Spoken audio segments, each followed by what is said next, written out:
I don't see your I'll be watching you. Because it seems to pick up from the front, not the sides. So I hope because it's the front. The side doesn't pick it up, it's the front. So I moved it this way. Because see, it's this. This is what picks it up. So we're not this. Oh, this. And at least. Yeah. But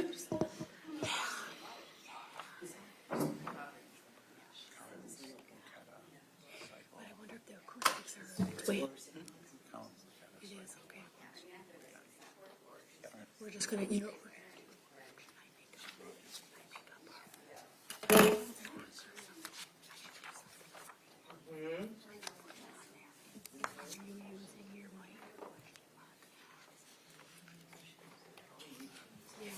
nobody can hear then, yeah.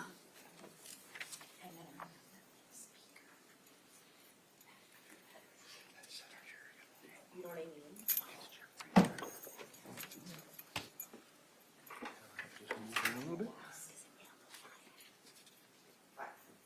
Does that little speaker feel?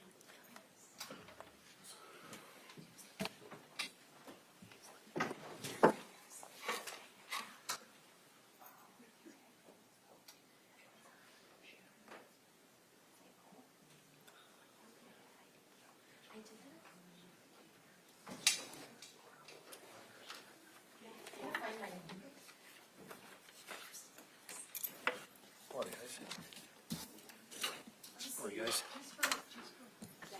Hello. Morning. You good, you? So I talked to Dr. Layton for several hours. 3 last night. I took her vein for treatment, right?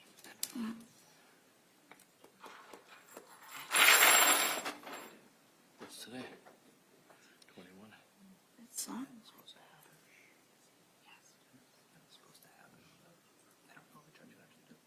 I want to get these releases. So can you sign that? Eric, I'm going to ask you everything. Can I give her this pen to sign the release? Sure, absolutely. I need to get some more records. Yeah, absolutely. Yeah, go ahead. You have permission. There you go, right there. Patient. Sorry. Yeah, I just like to ask. Appreciate it. Absolutely. Are you okay about it?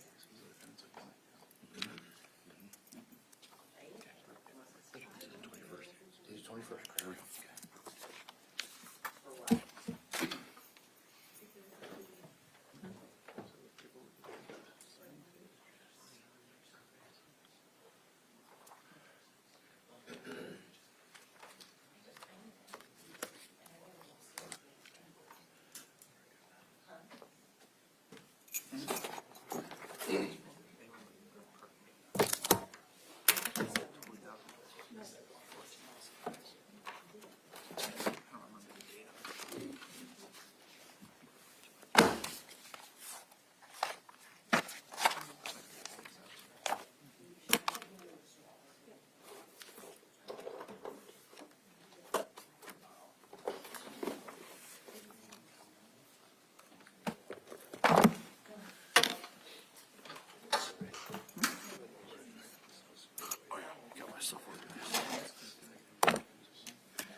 stuff in the binder.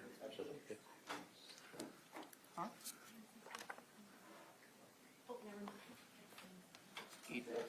8:30.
All rise.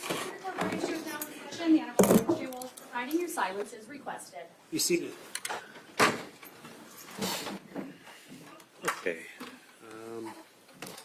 I'll call CF 363, State of Wisconsin versus Taylor Schabusiness. State appears by Deputy District Attorney Saunders and District Attorney Lizay. Also appearing is the defendant, Ms. Schabusiness, Mr. Frederick. It's here today, or this morning, a continuation of the competency hearing. The court has now received a copy of the report from the Wisconsin Forensic Unit, Dr. Seipel. He's here on the Zoom. Did both parties receive a copy? Mr. Saunders? Yes. Mr. Freilich? Yes, I did, and I reviewed it with my client. Very good. So I think that's where we will pick up, because we had the first half of this hearing last week. That was Dr. Lighton testifying. I know that she's on the Zoom as well. So Mr. Freilich may or may not choose to call her in rebuttal. Thank you. Afterwards. But I think I'd turn the case over to you. Do you want to initially direct Dr. Seipel, Mr. Saunders? I'll take care of questioning this morning, Your Honor. Mr. Lizay, then are you going to call Dr. Seipel then? Yes, I am, Your Honor. Okay, doctor, if you could please raise your right hand, I'm going to place you under oath. Do you swear the testimony you are about to give will be the truth, the whole truth, and nothing but the truth, so help you God? I do. Very good. Mr. Lizay, the witness is yours. Thank you. Dr. Seipel, can you state for the record how you are currently employed? I am employed as a licensed psychologist with Behavioral Consultants Incorporated and the Wisconsin Forensic Unit, where I perform forensic mental health evaluations, including competency to proceed, on a full-time basis. And how long have you worked at the Wisconsin Forensic Unit? So I began with the Forensic Unit as a postdoctoral forensic psychology fellow in September of 2020, and I've continued with the practice since obtaining my psychology license in February of 2022. Can you estimate approximately how many court-ordered competency evaluations you have performed over the course of your career? It is approximately 800 to date. And have you been accepted in Wisconsin courts as an expert or as a witness on the issue of competency to proceed in criminal cases? Yes, I have. And in fact, you previously testified in this case, State of Wisconsin versus Taylor Schabusiness. Is that correct? Yes, on 2 occasions I provided testimony in this matter. And on those occasions, did you provide testimony regarding your background and your licensing? Yes. And the background information generally that you provided in that testimony, does that remain accurate here today? Yes, there's been no changes to my licensure status or any of my employment or professional affiliations. Thank you. And Dr. Seipel, you were then subsequently asked by the court in this case to provide an additional competency evaluation. Is that correct? Yes. Can you just briefly address the additional materials that you reviewed in order to prepare the present report? Yes, so in order to prepare the present report regarding the defendant's competency to proceed, I performed a direct in-person examination of the defendant, and that occurred on July 12th within the Brown County Jail. I again reviewed the criminal complaint for this case and discussed portions thereof with the defendant in the evaluation. I reviewed all of the competency and criminal responsibility evaluations completed to date in this case. I reviewed updated records from the jail medical service. I reviewed a discharge summary from the defendant's previous treatment at the Brown County Nicolay Psychiatric Center. And I also spoke with defense counsel regarding recent observations and concerns, as well as reviewed the motions that were provided to me by defense counsel requesting new competency evaluations. After all of that additional document review, the discussions that you had and the in-person meeting that you had with Ms. Schabusiness, did you ultimately form a conclusion regarding her competency to proceed in this criminal case? Yes, I did. And did you prepare a report that discussed those conclusions and the bases for those conclusions? Yes, I did. And is that report a letter to the court dated July 17th of 2023 that you provided to the court? Yes. Again, that report is 20 pages in length, is that correct? Yes. Your Honor, I believe that all of the parties are looking at document 223. I would just ask for the record that this be marked as an exhibit, or I don't know if it necessarily needs to be marked as an exhibit, but that the court accept document 223 as the report prepared by Dr. Seipel in this case. Any objection, Mr. Freilich? Your Honor, I have document 223, which is the report from Dr. Seipel dated July 17th of 2023, and it was filed on that same date. Do you have any objection to my receipt? I have no objection. That'll be received into evidence. Go ahead, Mr. Lizay. Dr. Seipel, I believe that you indicated that you had reviewed all of the other competency reports that were prepared in this case, does that include a report that was recently authored by Dr. Litton, which called into question the defendant's competency in this case? Yes. And did you have an opportunity to thoroughly review that report? Yes, I did. And does your report outline some concerns that you have with Dr. Litton's report? Yes, it does. Ultimately, do you come to the same conclusion as Dr. Litton? No, I reached the opposite conclusion with respect to the issue of competency. And what is your conclusion with respect to Ms. Schabusiness's competency in this matter? So the opinion that I offer to a reasonable degree of professional certainty is that the defendant is presently competent to proceed. And your report lists a number of reasons for that opinion, does it not? It does. And I would like to just sort of walk through some of those reasonings if we could. First of all, you address, I think, the issue of her background materials and I think the threshold question of whether or not she has a mental illness. I'd like to start with that supposition. What is your opinion with respect to whether or not Ms. Schabusiness currently suffers from a diagnosable mental illness?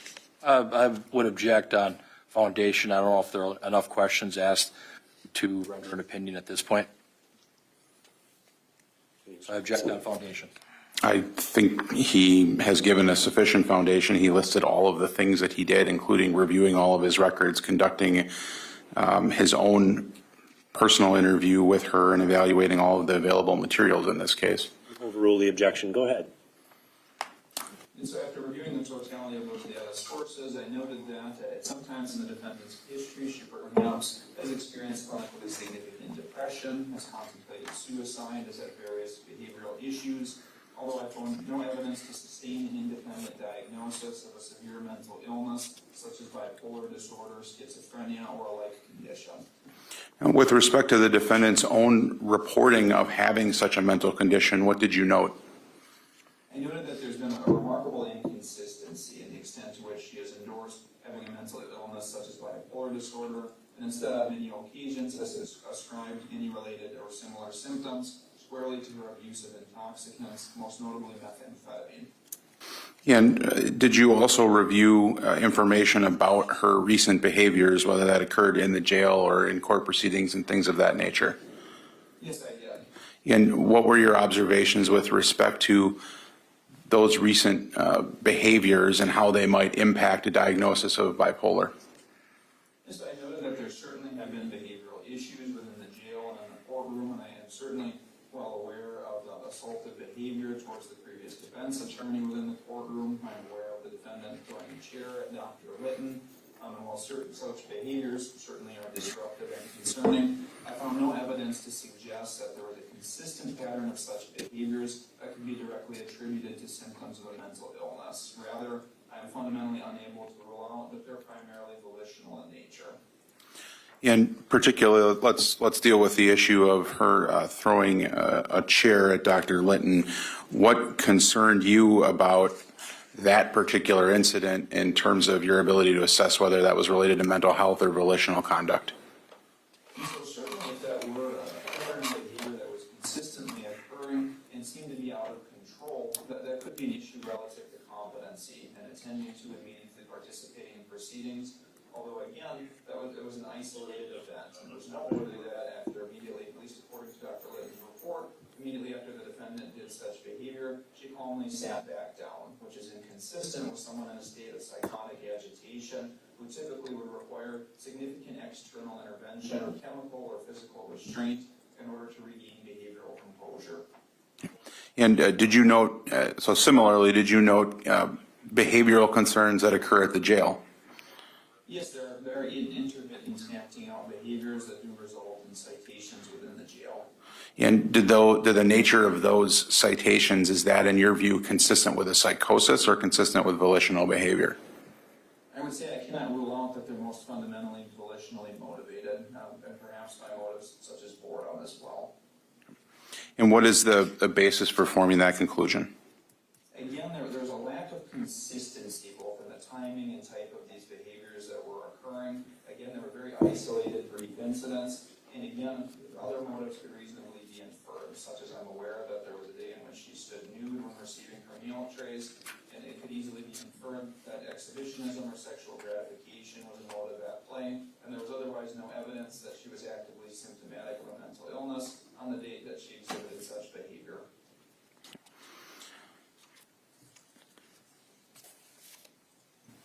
From your review of the jail records and from the other behavioral observations of Ms. Schabusiness, does it appear that she has any trouble controlling her behaviors when she has a need to get her own needs met?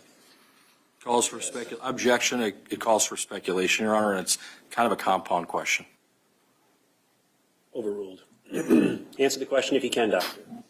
And so I would say that based upon the information provided within the jail records, as well as my knowledge and contacts with the defendant, it does appear that she is able to maintain behavioral control when it is in her desire or interest to do so. For example, she displayed a sustained period of behavioral stability, which she herself directly attributed to her desire to have reduced security precautions within the jail. And Dr. Seipel, you obviously mentioned you reviewed the report of Dr. Litton with respect to the contact that she had with Ms. Schabusiness and her observations in the course of her interview. Could you describe how your interview with Ms. Schabusiness differed from Dr. Litton's observations? Yes, and so Ms. Schabusiness during now two contacts, and especially focusing on the most recent contact earlier this month, she maintained behavioral control. There was no acting out or aggressive behaviors. There were some moments in which her commentary waxed somewhat provocative, although she was easily redirected from such commentaries, such that we sustained rational, reciprocal verbal communication about her recent adjustment within the jail, her clinical concerns, and various aspects of the pending case, such that I did not note any substantial deficits in her mental capacity to understand the proceedings or meaningfully aid in her defense. And I want to talk particularly about that last point. You did in detail address with her understanding of the legal proceedings, is that right? Yes. And was she able to meaningfully describe the roles of the parties and the purpose of these proceedings and how they would go forward? Yes. Did she really express any concerns regarding any of those issues? I would say there were some minor points of confusion, such as the maximum sentence for her lesser charges, or some of the nuances of the no contest plea, although she easily responded to brief education about those topics, such that in the end, there was no substantial deficits in her understanding of the proceedings in general, or the specific posture of this case, and the plea that she has selected for her defense. And on the second point, the ability to assist in her defense, one of the concerns I think that Dr. Litton raised was proclaimed amnesia or inability to recall events. Is that something that you significantly noted in your interview with Ms. Schabusiness? What was interesting was that across prior evaluations, she has claimed amnesia for past events, most specifically the date of her alleged misconduct in this case, although she did not make such a claim during our most recent contact. Rather, she relayed what seemed to be an intact recollection of the date in question and was able to comment coherently about different aspects of her experience and her mental status during that time frame.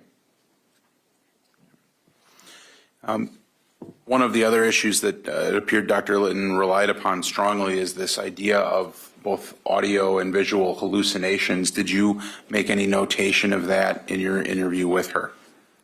Yes, I noted that while there were some intermittent moments in which the defendant did claim to experience those symptoms, especially during the moments of the interview, I noted that to the extent that there's any legitimacy to those symptoms, they did not impair her ability to focus and communicate rationally with me, and the broader information available to me suggests that it is unlikely such symptoms are indeed legitimate.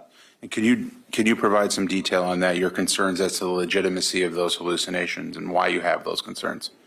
Yes, my concerns are manifold, and I will detail them. There has been a remarkable inconsistency in the defendant's endorsement of symptoms across time. There has been discrepancy between what she has said to forensic evaluators and what she has said to clinicians within the jail in a similar time frame. She's been vague and unable to elaborate in those moments when she has endorsed symptoms. And moreover, outside of perhaps her contact with Dr. Litton, no one has conceptualized her as being preoccupied with internal stimuli across those clinical and forensic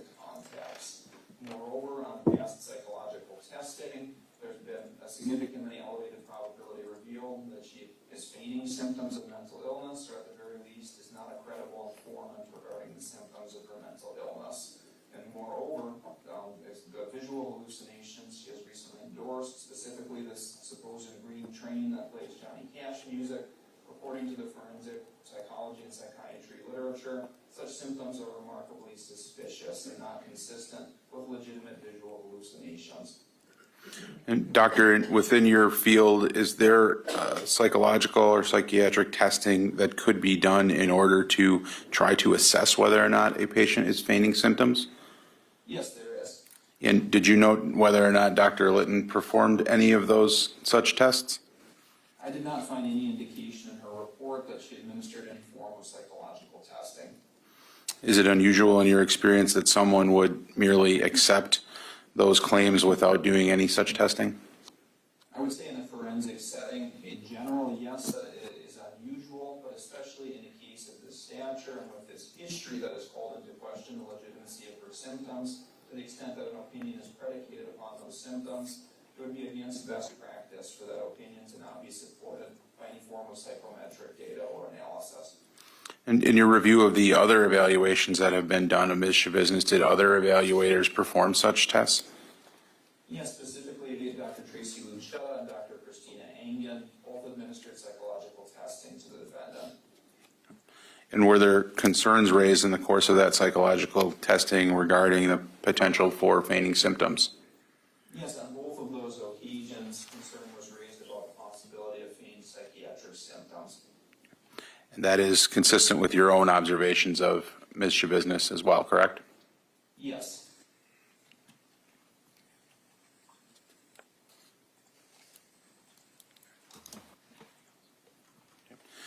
And then, Doctor, again, just to reiterate, what is your conclusion with respect to Ms. Schabusiness's competency to proceed in this matter? My conclusion, to a reasonable degree of professional certainty, is that Ms. Schabusiness is competent to proceed. Thank you. I have no further questions at this time. Cross-examination, Mr. Freilich. Thank you very much, Your Honor. Dr. Seipel, good morning. Good morning. So you did a competency evaluation on my client, Taylor Denise Schabusiness, correct? Yes. And you met with her at the Brown County Jail on July 12th of 2023, correct? Yes. How long was that interview? It was approximately 90 minutes. And where did the interview occur? It was in a conference room within the area of the jail that was immediately adjacent to the reception area. And it was just you and Ms. Schabusiness in the interview room? There was also a postdoctoral forensic trainee with my practice who accompanied me and was a silent observer for the evaluation. Was that the postdoctoral fellow, Dr. Steven Steinert?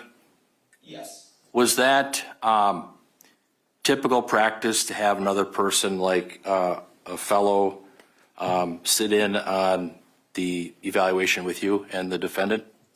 Yes, for training purposes, it is standard practice to have postdoctoral fellows accompany and observe evaluations. Did Dr. Steinert ask any questions or engage in any conversation during the interview on July 12th? No, he was an entirely silent observer. Was Ms. Schabusiness handcuffed at the time? Yes, she was. And then she was also handcuffed to the floor? Her handcuffs were secured to a waist belt and her ankle shackles were secured to a metal ring upon the floor. So she could not get up or do anything, correct? She could not rise from her seat, at least not fully, due to those restraints. After July 12th, after your interview was done, after it was completed, did you go back to see her again or not? I did not. And basically, is it your understanding that as it relates to the issue of competency, the law, because you've been in the field, that a person is not responsible for criminal conduct if at the time of the conduct, as a result of mental disease or defect, the person lacked substantial capacity either to appreciate the wrongfulness of their conduct or conform their conduct to the requirements of the law. Is that correct? Judge, I'm going to object at this point. That's the standard for NGI, not competency. So yes, at the time of the conduct, competency is her present sense. Yes, I'll ask a different question. All right, question is withdrawn. You did address that issue though as well, correct? The issue of NGI? Yes.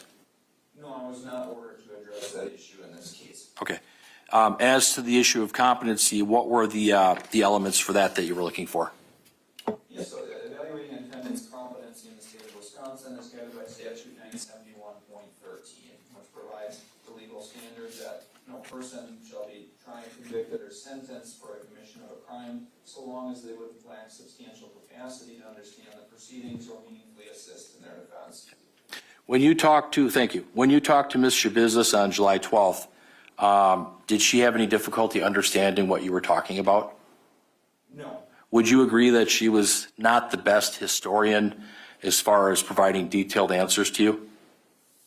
I would say that in terms of providing her personal history, there was no substantial deficits in her memory functioning or ability to convey such information. I would say that there was a vagueness to her endorsement of clinical symptoms that was not in and of itself suggestive of inability to provide detailed responses.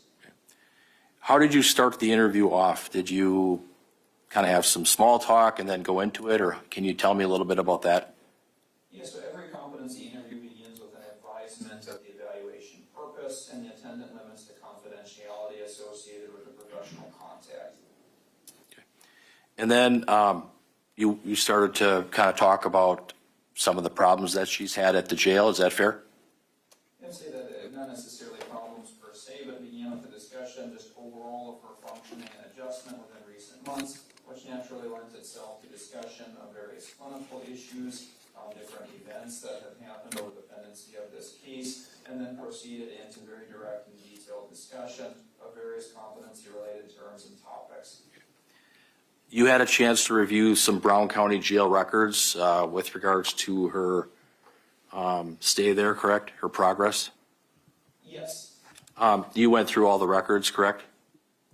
I reviewed records that were provided to me from the end of December of 2022 through July 6th of 2023. You reviewed records that I sent to you, correct? Yes, there were some additional incident reports from the jail that were sent to me after I had sent this report in for submission, and I did review those.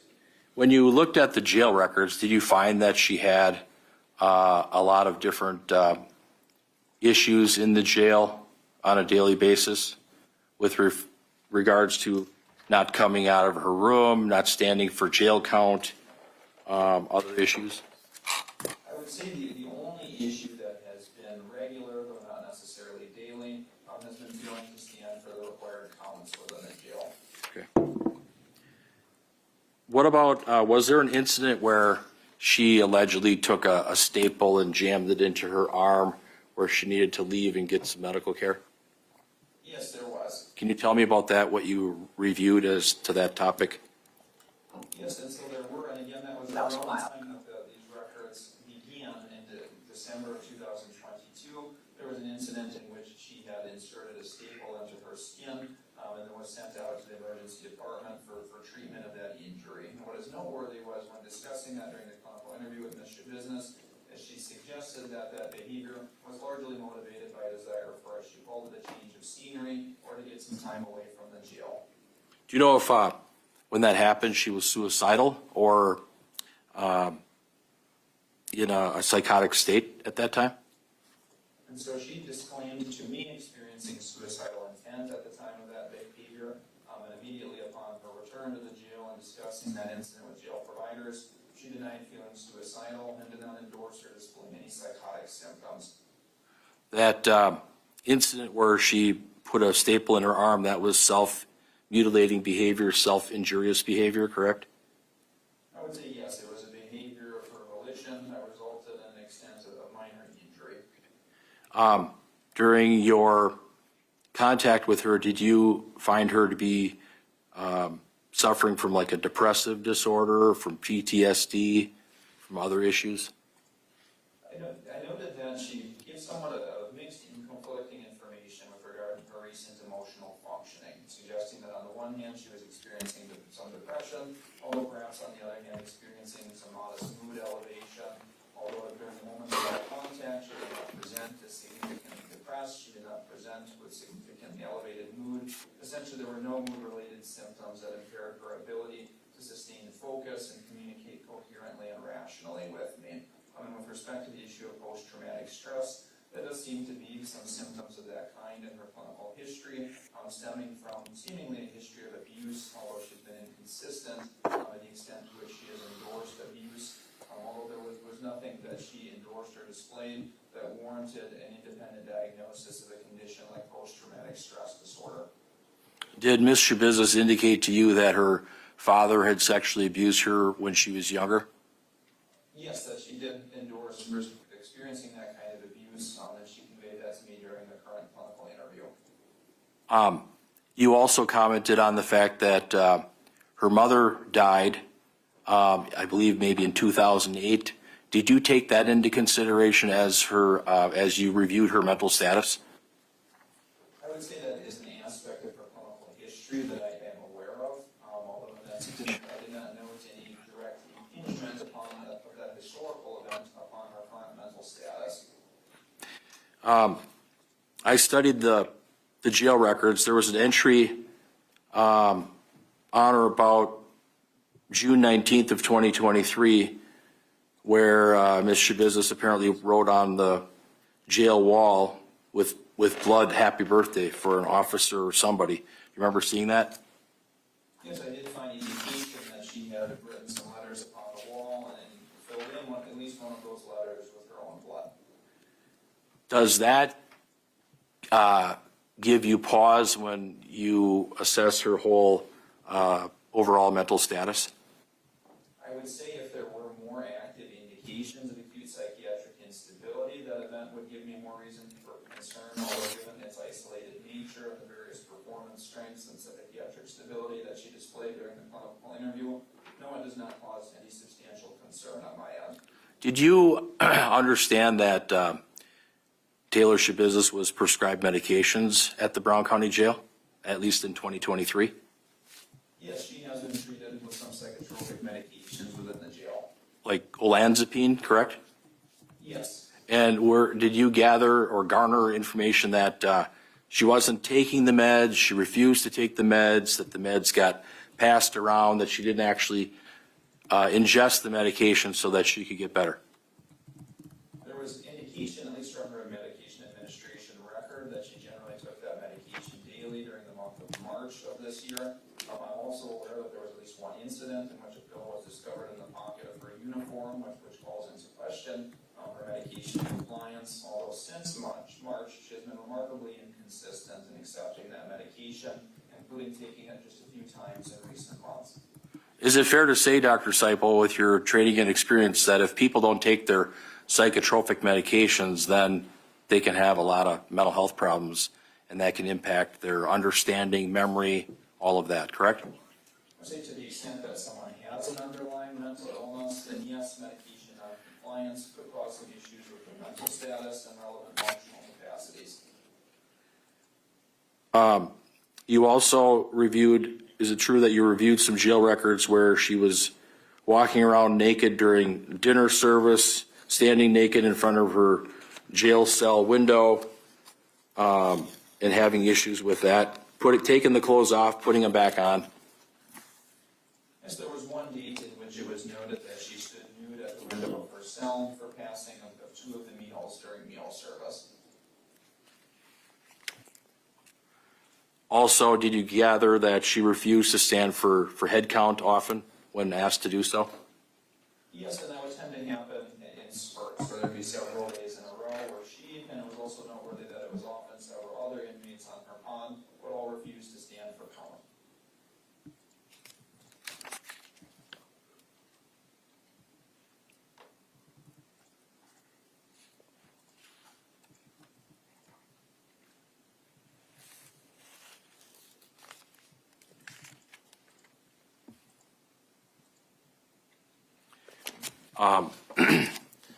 With regards to this case, you had a chance to review Dr. Diane Litton, PhD, her evaluation of Taylor Schabusiness, correct? Yes.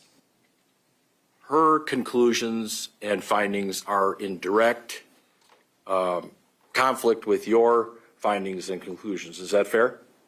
Yes, we reached the opposite opinion with respect to the issue of competency. And that's where the contest lies, correct, on the issue of competency? Yes, it is my understanding, that is what I have been ordered to evaluate in this case, and it is my understanding that is the purpose of this morning's hearing. You had a chance to review Dr. Deborah Collins' report, correct? Yes, I did. You had a chance to review your earlier report, correct? Yes. You had a chance to review Dr. Tracy Lucetta's report from April 29th of 2022, correct? Yes. In Dr. Lucetta's report, do you know her? I do not personally know Dr. Lucetta, although I've certainly seen her work on several occasions. Okay, thank you. But you read over the report and you're aware of her findings, correct? Yes. Would you agree with me that she recommended a transfer of Ms. Schabusiness to one of the state's psychiatric facilities like Mendota Mental Health Institute or Winnebago Mental Health Institute for further evaluation under close and extended observation by qualified professionals? Are you aware of that? Yes, that is the recommendation that she offered at the conclusion of her report.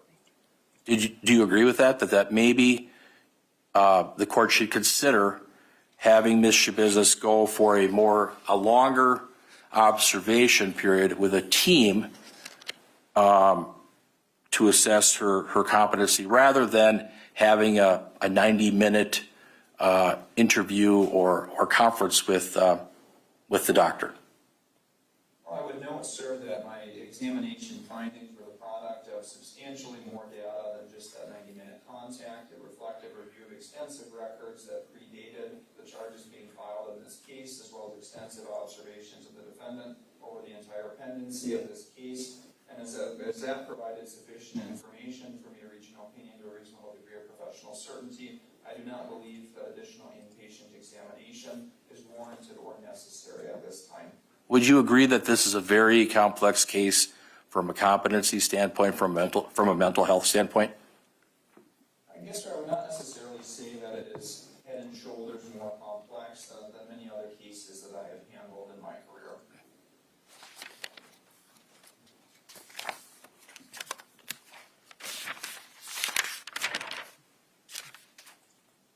You've only had your license since February of 2022. Is that fair?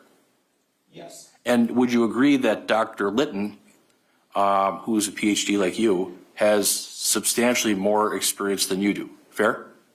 I would say she's been practicing longer, although the extent to which her practice is focused on competency examination is unclear to me. But you're aware that she did work at Mendota Mental Health in the past, correct? I'm aware that she was employed at least one of the state psychiatric institutes, yes.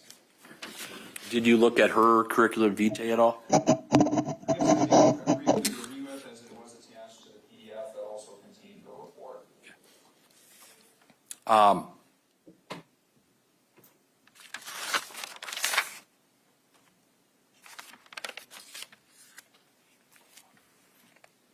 Would you agree that more data, more information could be obtained regarding Taylor Schabusiness if she went to Mendota or Winnebago for a 10-day, 30-day observation period? A lot more information could be obtained, correct? I would say that yes, in a very general sense. Certainly, more time being observed by the different professionals would provide additional data and observations.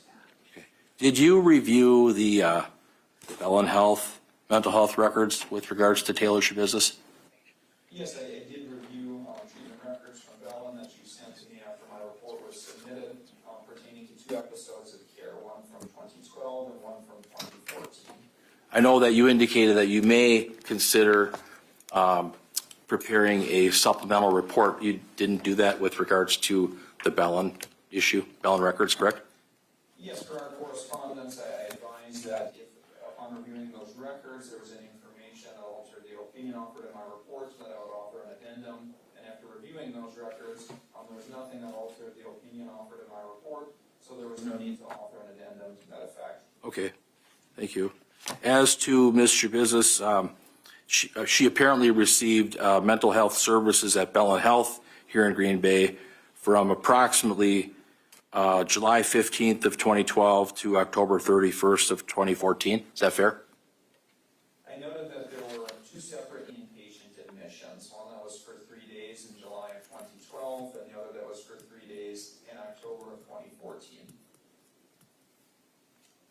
How many days in July of 20, what date? You said July of 2012 and July of 2014?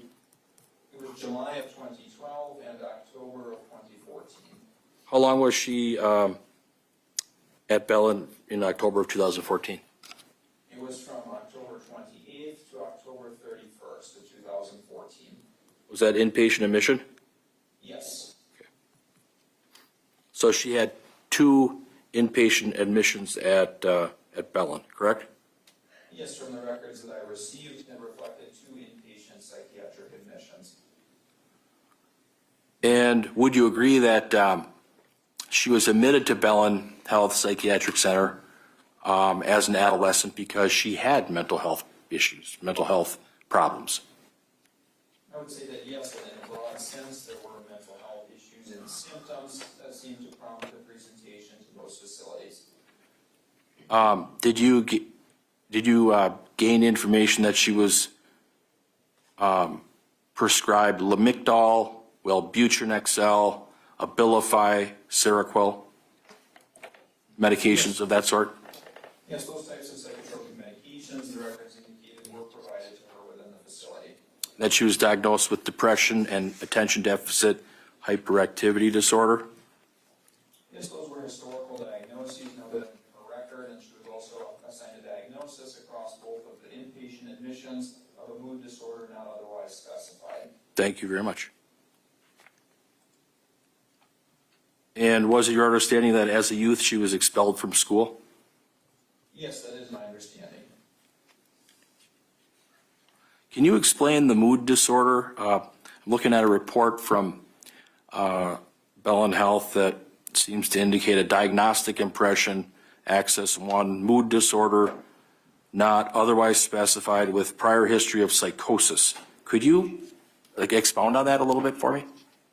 Yes, and so from the information I gleaned from these records, it indicated that the admission in 2012 was prompted at least in part by an adverse reaction to the antidepressant medication sertraline. Sertraline is a selective serotonin reuptake inhibitor medication that in adolescence is widely known in some cases to cause paradoxical or adverse reactions, such as increased depression, increased suicidal ideation, and in some rare instances it can induce psychotic symptoms. And so the record suggested that it was not until beginning that medication that the defendant began to display psychotic symptoms, and those symptoms promptly resolved when that medication was discontinued within the hospital. So that would not be consistent with an emerging schizophrenia, but rather it was a time-limited and purely medication-induced psychotic episode.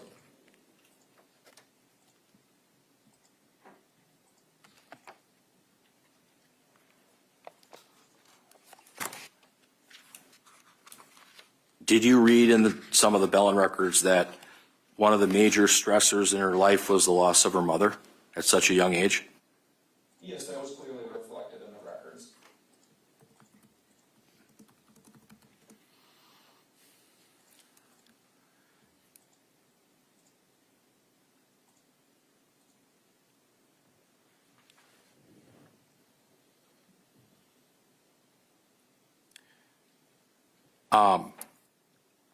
When she was 16, she was voluntarily admitted to the crisis center for some suicidal ideation and being a runaway and not taking medications. Is that correct? Yes, and she was admitted to an inpatient psychiatric unit after presenting initially to the crisis center. And in the records also, did you gather information that Ms. Schabusiness had complaints of feeling things that were not real, almost like a dream, for several weeks, for 2 weeks or so, sometime in October of 2014? Yes, I did read in the records that she endured experiences of that type in the time period leading up to her hospitalization. And you agree that she had a real hard time with the loss of her mother and cries about it quite often? Yes, that again was reflected in the records that she continued to struggle to adjust in the wake of her mother's death. And did you understand that Ms. Schabusiness had to go to school even on the day that her mom passed away? To the extent that that was contained anywhere in the information I not something that I took note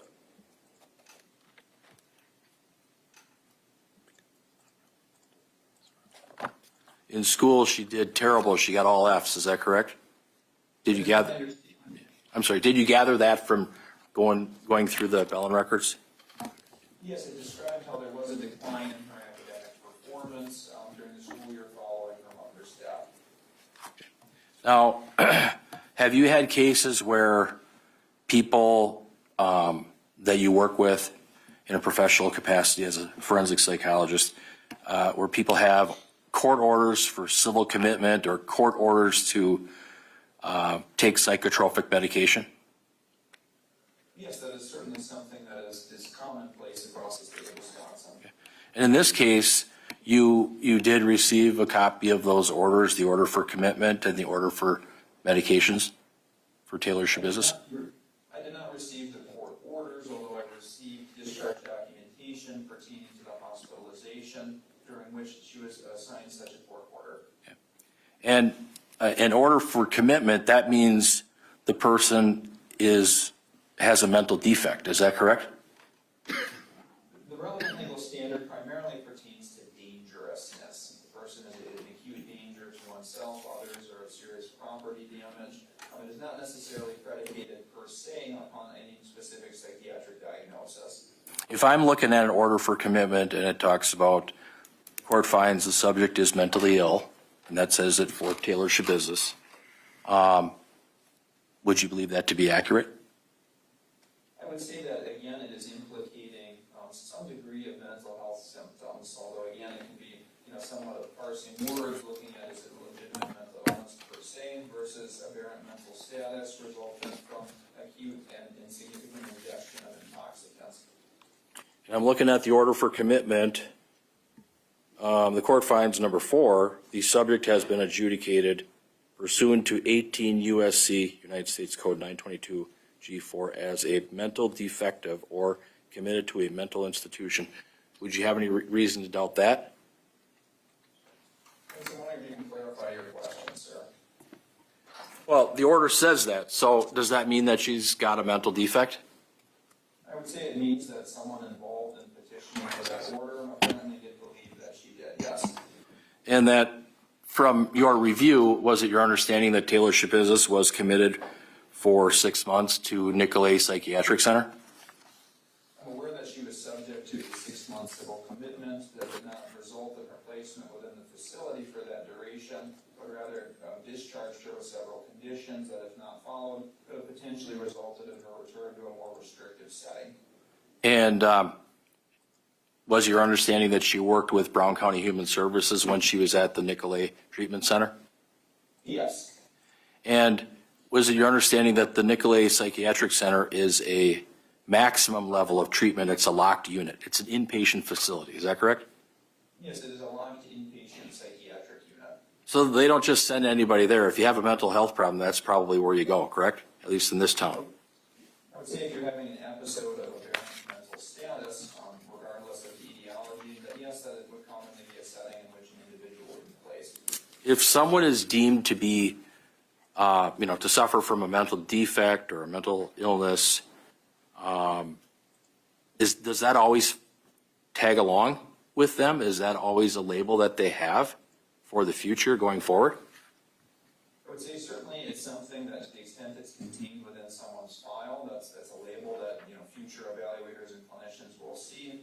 Although, according to best practice, they would perform their own independent evaluation to determine whether they think that the individual continued to qualify for such a diagnosis. And you don't often see people being ordered by the court to be required to involuntarily take medication and take treatment, correct? I would say that the base rate for that, it is certainly quite low, as again, part of the legal standard revolves around dangerousness, and it's a relatively high bar for someone to be determined to be in acute danger to themselves or others or significant property damage. Well, was it your understanding, at least back in 2021 when Taylor Schabusiness was at Nicolay, that she was prohibited from possessing a firearm because of her commitment? Is that true? Objection, Your Honor, just to the relevance of this, Goes to the dangerousness that he just testified to. which is not at issue here. I said what I said, so that's just my argument, Your Honor. I'm going to sustain the objection. Move on, Mr. Freilich. All right. The fact that she was under a civil commitment order and a order to take psychotropic medications, that's a very serious consideration that a psychologist has to take into account when assessing the competency issues, correct? I would say that certainly is an important piece of the defendant's clinical history that is taken into consideration, although it does not necessarily directly translate on the issue of her contemporary mental status, especially given that at the time of her admission to that facility, she had been using methamphetamine several times per day for several months leading up to it, which could easily explain the apparent mental status at that time, and presumably is not a factor given her restricted access to intoxicants within the jail at present. You know, as a psychologist, you have a PhD degree, you have a lot of education, a lot of experience with your 800 competency evaluations that you've done. You look at records, correct? And you've looked at the Bellin records for Taylor Schabusiness, correct? Yes. And at least as to the diagnosis for her from Bellin, is it true that at least in 2021 they diagnosed her with bipolar disorder, current episode, manic severe with psychotic features? You remember reading that? Yes, I am aware that that diagnosis was assigned when she was hospitalized in 2021. And that she was even treated with medications like Aristada and Prozac, correct? Yes.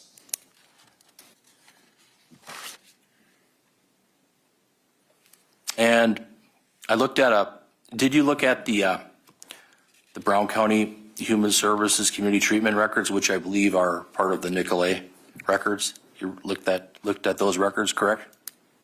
I reviewed the records that pertains to the inpatient hospitalization. So to the extent that there were any peripheral records that did not directly pertain to that episode of care, I cannot necessarily say that I reviewed them. It's true that she was at Nicolay, they say Brown County, but she was at Nicolay from March 22nd of 2021 to April 12th of 2021, correct? Yes. And in the records, it says, quote, this patient was on the psychiatric unit at Brown County from 3/22/21 to 4/12/21. She has a diagnosis of bipolar disorder and presented extremely psychotic and manic. And then it talks about her situation was complicated by methamphetamine use and also by the fact that she was pregnant, correct? Yes, I'm aware that those were the impressions and the information contained within those records. Do you agree with the fact that she was diagnosed with being bipolar? I agree that that diagnosis was assigned to her as reflected in the records, although providing a diagnosis of bipolar disorder to someone who had very acutely been abusing numerous intoxicants is not best practice, as a bipolar disorder, by definition and by diagnostic criteria, cannot be most fundamentally attributable to the effects of a medical condition or an ingested substance. And so from my perspective, I don't see how those providers could have determined the presence of an independent mental illness separate from the very significant polysubstance abuse that continued up until the day of her admission to the facility. So it's your opinion, you don't think she's got bipolar disorder, correct? It is my opinion that the totality of information available to me weighs contrary to that diagnosis. But do you know for sure if she has bipolar or not? I would say to a reasonable degree of professional certainty, she does not meet diagnostic criteria for bipolar disorder. Who diagnoses that? Is that the purview of a psychologist or a psychiatrist? I would say either of those disciplines would be trained and equipped to assign such a diagnosis. In this case, well, for a psychologist, there's 2 gold standard tests, correct? I would say that certainly there are tests that are more widely used than others. Some people will apply the label of gold standard, although it's not as if there's a list I can consult that differentiates gold standard from non-gold standard tests, psychological tests. The main widely known test is the MMPI Minnesota multiphasic personality inventory, is that correct? I would say that yes, that is the most widely used objective measure of adult psychopathology and personality. And then the other test is the Milan Clinical Multi-Axial Inventory, is that correct? Yes, that certainly is almost as widely used as the MMPI for the same purposes, and primarily it is used specifically to tease apart different personality disorder diagnoses. That is an advantage that it carries over the MMPI. You can get a lot of data as a psychologist by performing these two tests on a patient or an individual, correct? It certainly can yield relevant information, yes. Did you administer these two tests to Taylor Schabusiness when you met with her earlier this year or on July 12th of 2023? I did not. And yet you criticize Dr. Litton for not doing that as well, correct? I criticized her for not performing more symptom validity testing, which is something that is embedded within an instrument such as MMPI, although there are also separate instruments that are much briefer that could be used for the same purpose.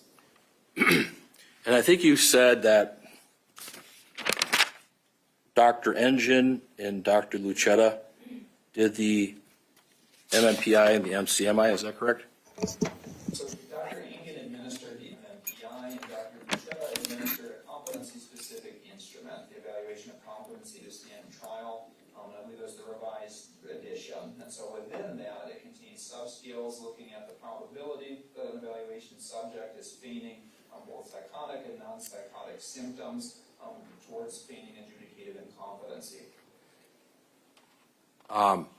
More information could be gathered about Ms. Schabusiness's mental health profile and status as it relates to competency if she went inpatient for a period of time at Mendota or Winnebago. Is that fair? May I object that this has been asked and answered already? No, it hasn't, because it relates to the MMPI and the MCMI. I can rephrase, Your Honor. Maybe I should do that.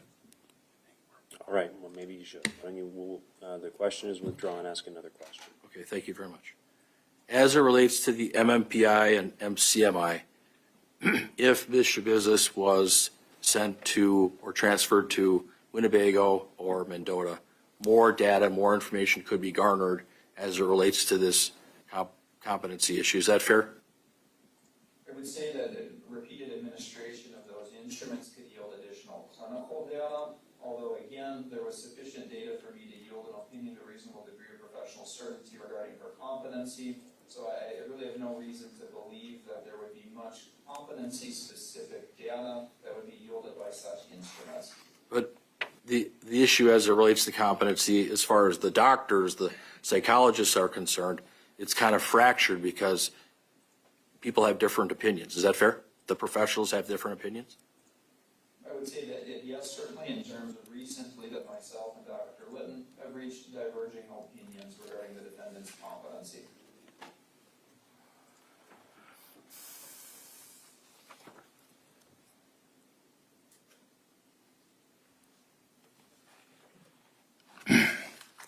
Did you also understand that Taylor Schabusiness was admitted as an EM1 petition for auditory hallucinations and tactile hallucinations such as being punched in the face and stomach and other delusional behavior? Was that your understanding that that happened? It is my understanding that such symptoms were endorsed upon her admission to the Nicolay Psychiatric Center. Again, I would note that that occurred following a prolonged period of heavy methamphetamine use. And she was at least telling staff at Brown County that she was seeing the staff's hair fly all around, that she was hearing voices and seeing things like small rabbits and feeling as though a magnet was keeping her in her chair. That was in the reports as well, correct? Yes, the records reflect that she did endorse such symptoms at that time. And she indicated that all she wanted to do was just go to heaven, correct? That was in the reports. Yes, there were certain comments to that and other effect, generally pertaining to thoughts about death and or suicide.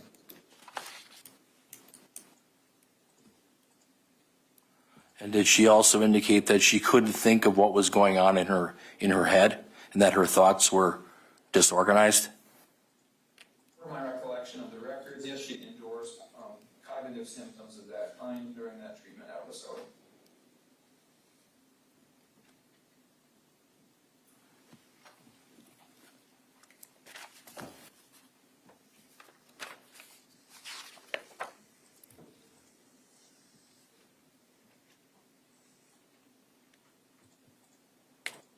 Did it indicate, at least, now I'm going to focus on your report.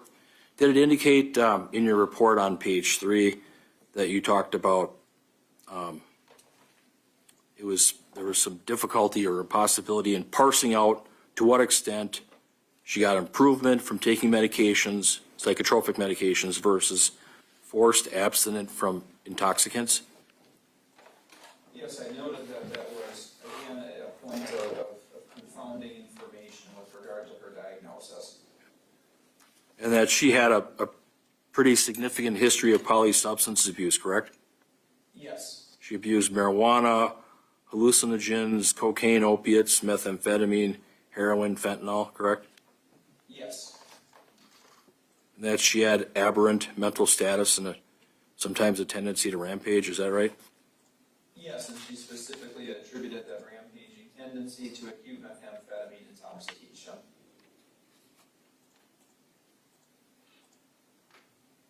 Did she ever tell you that, I'll strike that, when you met with her on July 12th of 2023 for 90 minutes, did you see her smile at times where you wouldn't smile? Did you see her laughing inappropriately? Did you see unusual, bizarre, weird behavior? I would say that yes, that the grinning out of context and some brief moments of inappropriate laughter were noted. I would not classify them as bizarre in this instance, and they did not detract from us having irrational reciprocal exchange. But she would smile out of context to a evaluation topic, correct?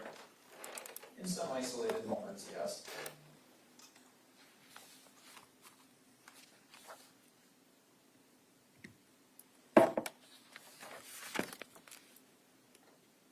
Did you see any evidence of psychosis at all during your contacts with her on either occasion when you met with her? I did not.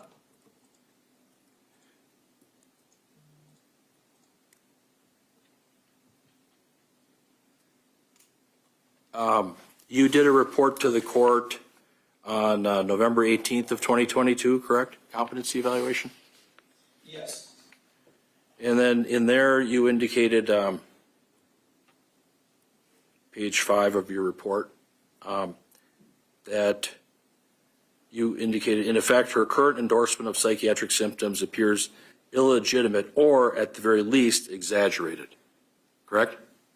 Yes, that is what I wrote in that document. So is it fair to say that you don't know if she is suffering from some kind of a mental disorder or if it's feigning or faking? You can't say 100% what it is, correct? I would say, again, to the totality of available information as available to me at this time, to a reasonable degree of professional certainty, I can say that there is no credible evidence of her laboring with a severe mental illness, such as bipolar disorder or schizophrenia, which are typically the types of psychiatric conditions that would in and of themselves have the potential to render someone incompetent to proceed. Did you ever see her distracted by internal or external stimuli of a delusional or psychotic nature during either interview that you had with her? I would say during the November 2022 interview, there was no evidence whatsoever of any distraction. During the current interview, there was a moment in which she quite forcibly presented herself as if she was seeing the green train within the room, a symptom which, again, I find no credence or ability to believe, but even to the extent that I would indulge that it did occur, I promptly redirected her, and there was no further apparent issue with such a green train. So again, to the extent that symptom was legitimate, it was a one-time instance, easily redirected, and had no impingement upon her rational participation. During your interview with her on July 12th of 2023, did you see her get off the chair, sit on the floor, kneel down, turn her back to you, or anything like that?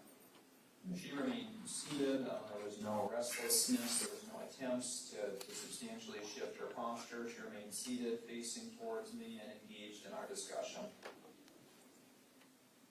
When you met with her, did she ever say that she heard voices at all? She made a vague reference to hearing screams that sometimes come from other inmates within the jail. Other times she believes they're originating from within her own head. Did she indicate that she was suffering from nightmares at all since being at the jail? I do believe she made some reference to intermittent experiences of nightmares, yes.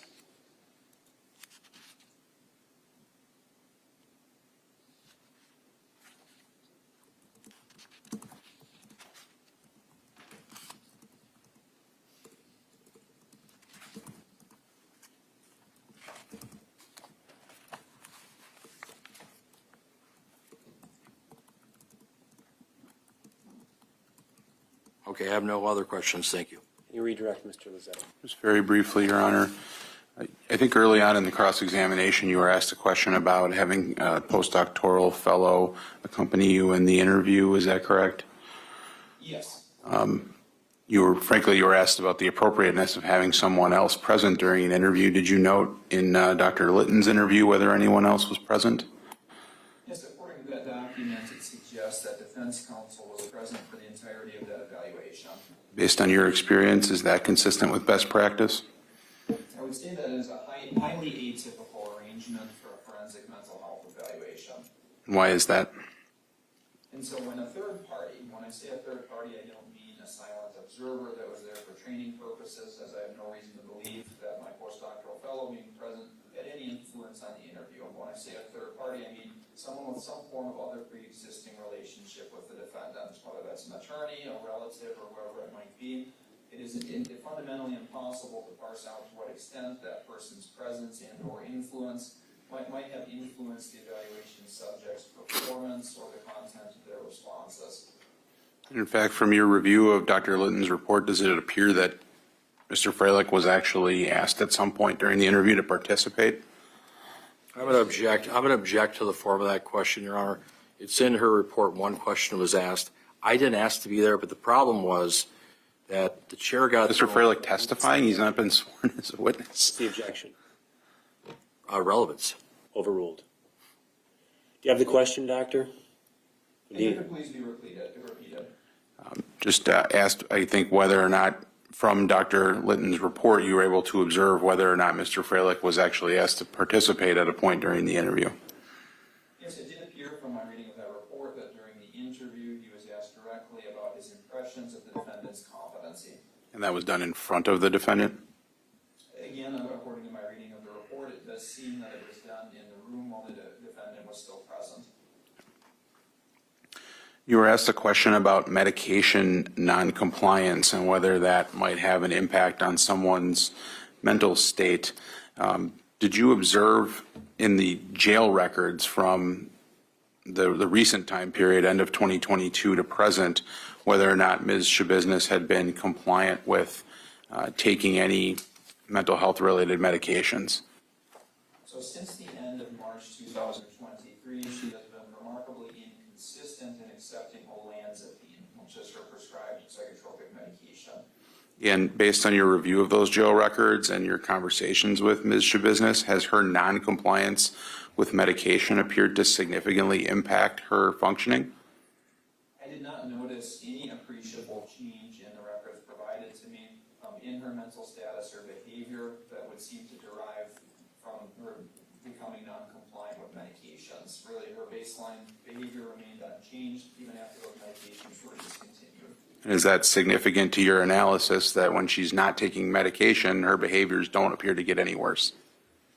I would say certainly it suggests that, one, it's a point of data that weighs contrary to the presence of a legitimate severe mental illness, which typically, if someone were to become non-compliant with medications, there would be a noticeable exacerbation in symptoms. So from that clinical perspective, it is relevant, but also from the forensic perspective, it suggests that medication non-compliance really is a peripheral issue to her competency, that her baseline knowledge and functional capacities appear to remain constant, regardless of whether she is or is not taking psychotropic medication within the jail. Then, Doctor, you were asked extensively about the stay in Nicolay in 2021, where she, I think it was March of 2021, where she arrived. That was about a 21-day stay, is that correct? Yes, I noted that it was approximately 3 weeks. And it was indicated both in the notes and through other information that's available that Ms. Schabusiness had significant methamphetamine use prior to that hospitalization? Yes. And did you note a significant change in her behavior from the first part of that stay upon arrival and to her behaviors at time of departure from the facility? Yes, a linear trend towards psychiatric stability was noted across those 3 weeks, such that the seemingly psychotic symptoms had cleared and her thinking and behavior became more organized, and she was no longer viewed as an imminent risk of harm to herself or others. So essentially within a relatively short time frame, when the methamphetamine was no longer in her body, we're noting a very significant improvement in symptoms. Yes. I have no further questions. On those topics, Mr. Freilich? I have nothing further. Okay, then the question is, I suppose, is whether Dr. Seipel is going to be excused or whether anyone might want to potentially call him as rebuttal testimony to the rebuttal testimony that we may be hearing. I'll start with the state. Do you want him released, or do you want to have him stay on the line? I think he can be released, Your Honor. Any objection to him being released? I have no objection to that. Dr. Seipel, your participation is concluded. Thank you very much. You're very welcome, sir. Any other witnesses you want to call, Mr. Lizay? Not from the state, Your Honor. Mr. Freilich? Your Honor, I'm going to need a little bit of time to talk to Dr. Litton on the issue of whether she's going to testify on rebuttal. We talked about that last night. Okay, we'll take it. The court will then take a recess for 10 minutes. It is now it'll be a little more than 10 minutes. It's now quarter to 10. We'll reconvene at 5 minutes to 10. All right? Okay. We are in recess. Thank you.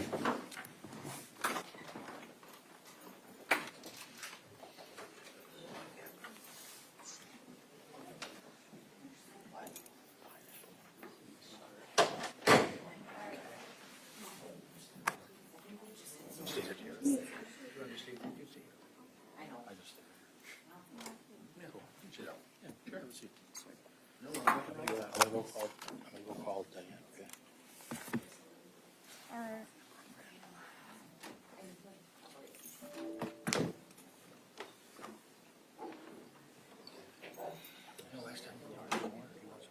Yes, please.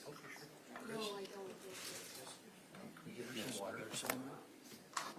Sorry to interrupt.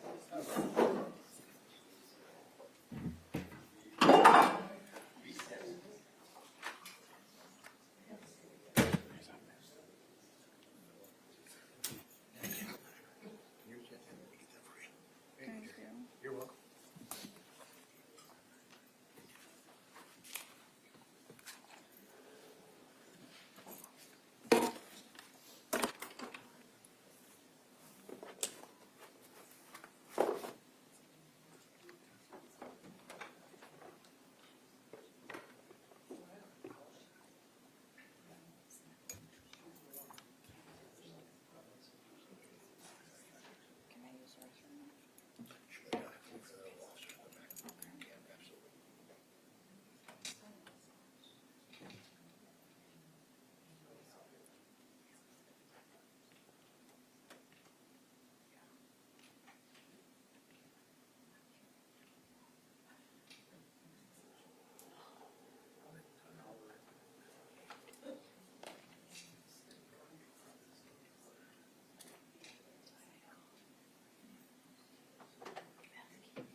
I don't even know. I don't know who you are. Bye. On, right? How are you? Oh, man, do change your hair. Yes, I did. Good luck. Thank you.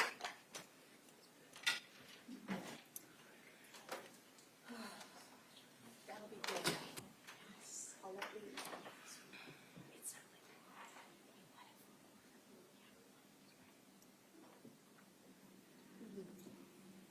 Forgot. So that would help me. I'm gonna give Leah a call right now.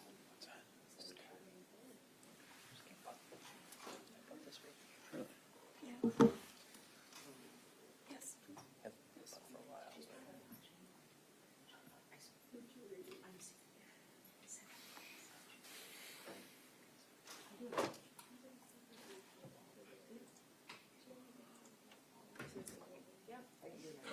Yes, I am.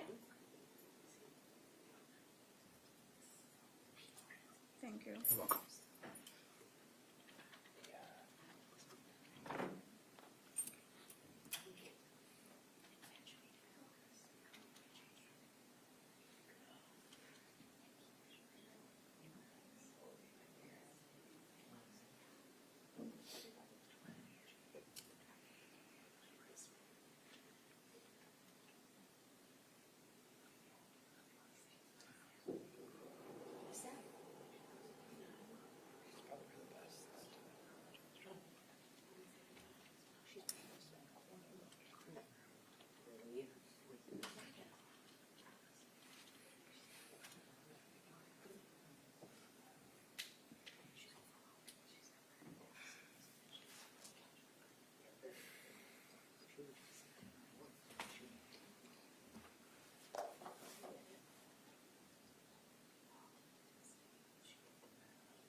I don't answer.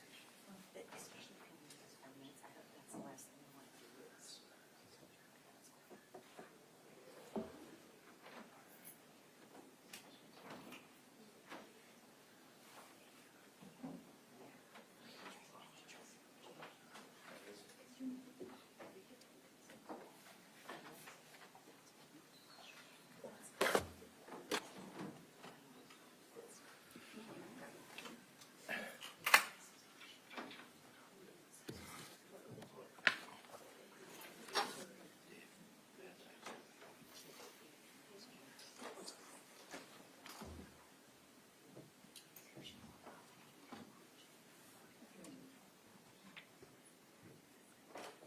All rise.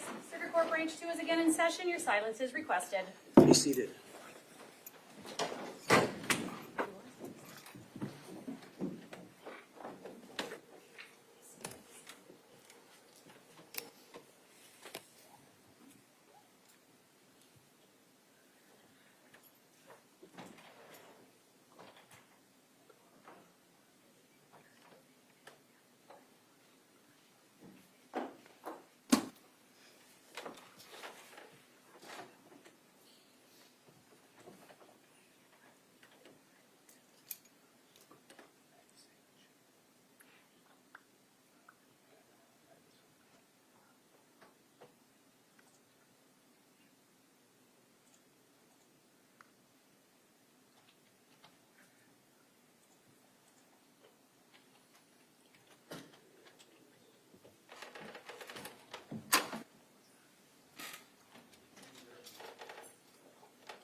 Freilich? Thank you, Your Honor.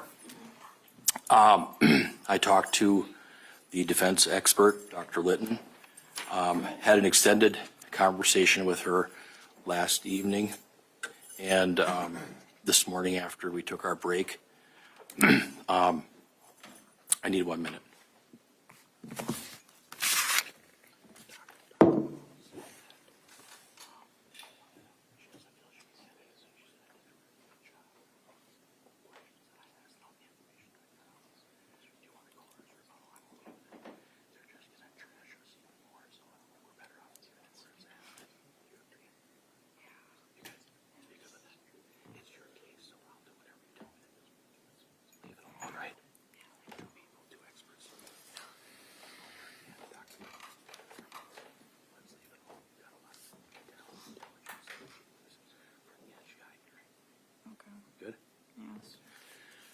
Your Honor, after much thought and discussion with Dr. Litton and with my client agrees with this, that we're not going to call her in rebuttal. We're going to leave the record as it is. Okay, then, unless I'm mistaken, I'm going to excuse her. Yes, she can be excused. Mr. Freilich, Yes, she can be there, Your Honor. any reason, Mr. Lezay, why I wouldn't excuse Dr. Litton? No. Dr. Litton, you are excused. Thank you very much for your time. Okay, then I will turn to the state for an argument. Mr. Lezay. Thank you, Your Honor. As the court is aware, it is the state's burden at this juncture to demonstrate by the greater weight of credible evidence, so it is a relatively low burden, but it is the state's burden to demonstrate that Ms. Schabusiness is competent to proceed in this matter. I think when the court considers the totality of all the information before it, that it's quite clear that Ms. Schabusiness is in fact competent to proceed in this case. And this is a judicial decision. It's not a medical decision. It's a decision that the court can make based on a variety of different factors. We've now had 5 different competency evaluations in this case. Dr. Litton's evaluation is frankly the only evaluation that suggests that she's not competent. I think there are a number of flaws with Dr. Litton's evaluation, and I think that Dr. Seipel's report and his testimony here today call into question a number of her findings and certainly the methodology that was used today. And I do just want to take a moment that when I asked the question about Mr. Freilich being present, I certainly was not intending to suggest that Mr. Freilich did anything inappropriate at all. That was not the purpose of my question. I think to the extent that Dr. Litton had someone else in the room, that's a decision she made that may not be consistent with best practice, but I don't want to suggest that Mr. Freilich made any attempt to try to influence competency. I do think that what clearly makes the most sense is Dr. Seipel's ultimate conclusion in this case, which is that to the extent that there are any potential symptoms of psychosis in this case, that those symptoms had generally been driven by 2 things. Intentional use of illicit substances, particularly methamphetamine, and then volitional conduct, frankly, on the part of Ms. Schabusiness. And of course, as the court is to consider, it isn't just does she have a mental illness, does she potentially have some sort of symptoms that may in some way make it more difficult or more challenging for her to participate. The issue is, do those symptoms, if they exist, do they substantially impact her ability to understand what's going on and to assist in her defense? And I think quite clearly neither of those things are present. Frankly, I'm not sure that even the motion from counsel suggests that there has been a significant impact in his ability to work with Ms. Schabusiness on this case as a result of any of those perceived symptoms. And in the interviews that she's had with all of the clinicians, she appears to generally understand the concepts, the legal concepts. She knows who her attorneys are, what the role is. She knows what the state's role is. She knows what the court's role is. She understands what she's facing, why she's here. And she is able to pretty substantially describe the facts that put her in this position. And the court is able to consider all of the facts and circumstances that are available and its own observations of the defendant at counsel table, of her ability to sit through lengthy, complex motion hearings without disruption, and apparently to assist her attorney throughout that process, and Mr. Freilich's ability to communicate with her quite well. It does appear that she and Mr. Freilich have developed a quality working relationship and that she's able to assist him in this process. I think when the court evaluates all of those factors, that it's quite clear that the state has met the burden by the greater weight of credible evidence that Ms. Schabusiness is competent to proceed in this action. Okay, thank you. Mr. Freilich. Thank you, Your Honor.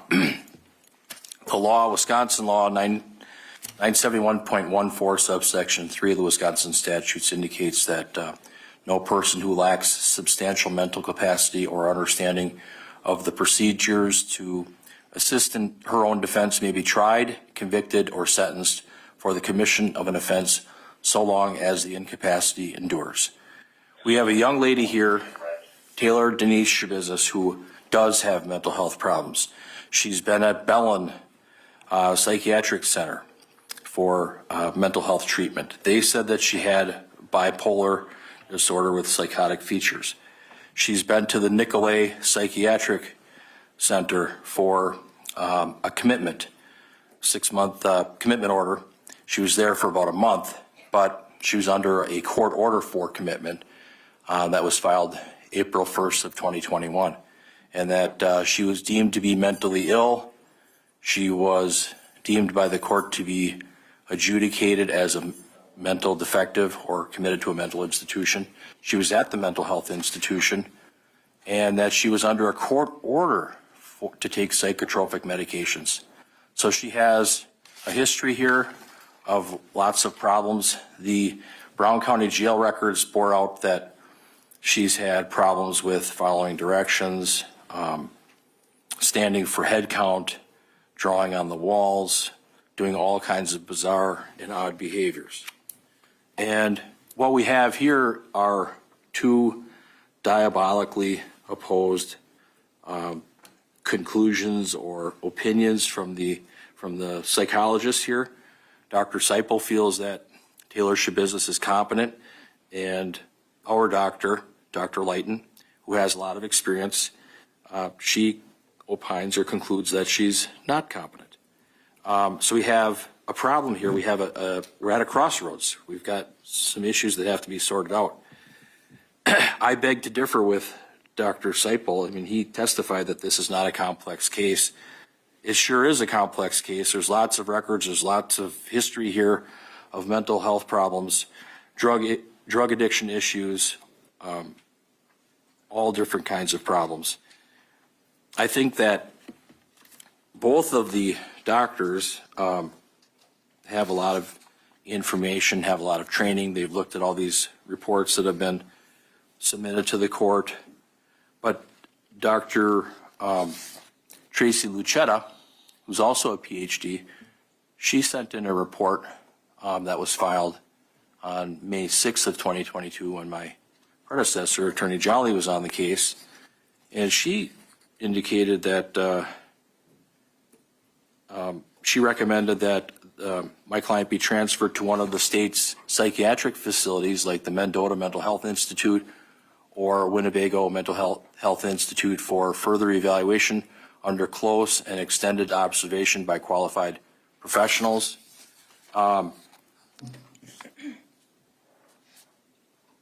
If she was sent to a state facility like that for a week or a month or whatever time is needed, a whole team of professionals could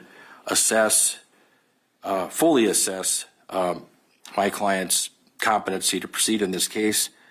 There are all kinds of issues here that have to be sorted out. It's not a clear-cut case, in our opinion, and I would argue that, a 90-minute interview by Dr. Seipel with Ms. Schabusiness, I don't think that is going to be able to be enough time to really fully understand and address the issues in this particular case.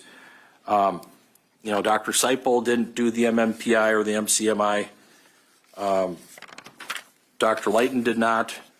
Dr. Engine apparently did. I also want to comment on the issue with Dr. Leighton. She asked me to sit in, And I know that there were concerns because the chair was thrown at her, and she's an older lady. And so I sat in. And that's what happened there. I didn't get involved. I stayed out of it. But I was just there I think my client felt more comfortable with that. So I just want to comment on that. But I believe that my client is not a very good historian. I think she's got memory deficits. We've got all these records that I've poured over and looked at, sent to the court. I think that my client has had or does suffer from bipolar I disorder based on my review of the records. And, based on her conduct with regards to throwing a chair at the professional that's trying to evaluate her, attacking her, Mr. Jolly, allegedly previously in court, engaging in other courtroom antics, the staple going into her arm, not taking medications, who knows? Who knows if the drugs, the methamphetamine, the marijuana, the cocaine, all these other drugs, did they cause brain damage? Did they cause a mental defect? That's all for the court to decide, but I submit that it likely did, and it's caused a lot of different problems for Ms. Schabusiness with being able to really participate, understand what's going on, assist in her own defense. The fact that she apparently did have some hallucinations in the past, I think all that leads to the conclusion and my argument that my client should be deemed not competent at this time, or if the court doesn't feel they can even make a decision on that, send her over to Mendota or Winnebago for a further evaluation. Then we'll know. Then we'll know for sure if she's ready to participate in a trial and assist with defense counsel and be able to understand what's going on. I have some serious reservations on her mental status, especially in light of the civil commitment, especially in light of the order to take medications. She has been deemed mentally ill by a court of law, so nobody can dispute that. I would submit that that's likely continuing, but there's all kinds of different opinions here. So I'd ask that the court go along with my arguments that she be transferred to one of the state's facilities for further and extended observation. Thank you. Thank you, Mr. Freilich. Well, I've had an opportunity now to listen to the testimony of both of the evaluators. I've also had an opportunity to review both of their reports. I've had an opportunity to observe and weigh their credibility as they've been testifying and observe their testimony. And frankly, as has been alluded to here by the parties, I've had an opportunity just from the time that we've been in court over the recent past to observe Ms. Schabusiness and how she's participated in this case. And on several occasions in the past when we've addressed this issue, I've reviewed the history, and I'm not going to review the history of the competency process that's gone through here in this case again, because I've done it several times. But I want to highlight a few things, and that is that on 3 separate occasions this court has ordered, has tasked the Wisconsin Forensic Unit with assessing Ms. Schabusiness' competency. And I know there's been other evaluations that have been conducted as well. But in the first one, Dr. Collins really cautioned the court to maintain vigilance on this issue throughout the case, and I have done that. I have done that, and I've listened to the requests on various occasions to have more competency evaluations conducted. On a few of those occasions, I've denied that request, and then this time I granted it because Dr. Lighton came forward. Really, each of these evaluators has a different opinion. Dr. Lighton's opinion on page 2 of her report is, quote, "My opinion also is that to a reasonable degree of psychological certainty, Ms. Schabusiness is not competent to proceed to trial," close quote. Dr. Seipel, as he testified here today, has an opinion directly to the contrary.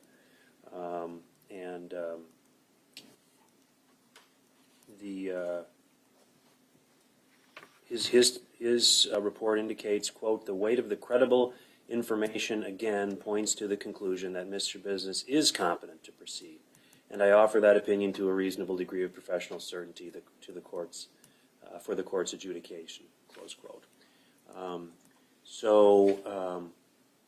In analyzing not only their testimony but the reports, I parsed through the reports, and frankly, it's actually difficult to parse out and unwrap Dr. Lighton's report regarding which piece relates to the NGI and which piece relates to the competency. Some things I want to just address regarding Dr. Seipel's report that I find meaningful, that I find insightful to me. I'm going to read a couple of those things. On page 14 of a report, he addresses his interaction with Ms. Schabusiness, and I think it's very relevant. He says, quote, her commentary occasionally waxed somewhat provocative, for example, sexual or otherwise graphic. However, such comments were not directed at me in any form of threatening or solicitous manner. Rather, she simply seemed to be fishing for a reaction. Thus, I either ignored such comments or matter-of-factly acknowledged them before continuing with my line of questioning. Through such an approach, I was easily able to sustain Ms. Schabusiness in rational, reciprocal, forward-moving discussion. Her replies were almost always relevant, albeit not always forthright, and she was easily redirected and responsive to prompting when needed. Moreover, in the few moments where she was evidently confused by questions, she easily benefited from simple accommodations such as repetition and rephrasing. Her expressed thoughts were consistently organized. I detected no credible delusional beliefs, finding claims such as that she believed Dr. Lighton to have stuck her tongue out had her to be entirely lacking in credence. I found that relevant. It was a direct reflection of what the doctor experienced when he was interacting with Ms. Schabusiness. In another portion of his report, he notes, in any event, there was no evidence whatsoever of Ms. Schabusiness being distracted by any form of hallucinatory phenomenon. That's on page 15 of his report. I'm just summing some of the highlights that were also gleaned during the testimony. On page 16 of his report, he notes that Ms. Schabusiness indicated that she can assist her attorney in her defense by giving him all the information possible. Thus, she offered that it is important to be forthcoming with defense counsel. So he's able to help me. He can't if I don't be honest. Indeed, she stated that she has been honest with Attorney Freilich about the circumstances of this case. The report goes on in another location to indicate, quote, when considered in that light, there simply is no reasonable basis on which to conclude that Ms. Schabusiness lacks capacity to behave appropriately and communicate rationally, given that she has now twice clearly displayed such capacities. He goes on to indicate, quote, she has no difficulty grasping the roles of relevant courtroom personnel and the adversarial nature of the criminal proceedings. Again, I found all of those to be very insightful and credible. They seemed very credible. I've weighed the credibility of each of the experts regarding this topic of competency, and I find those observations to be credible from Dr. Seipel.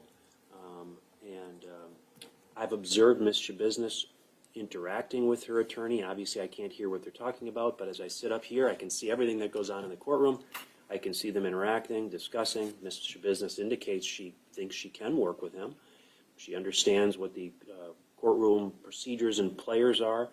There's been occasions of inappropriate behavior, which Dr. Seipel indicated on testimony here, that he was fundamentally unable to rule out that they are volitional in nature. Satisfied, based upon all the evidence I've received, that the greater weight of the credible evidence in this case, and my assessment of the credibility is included in that the greater weight of the credible evidence supports a finding that Ms. Schabusiness is competent to proceed to trial, and I'm going to make that finding now. So that's the decision of the court. Then regarding the competency hearing, that piece of this case is now concluded for today.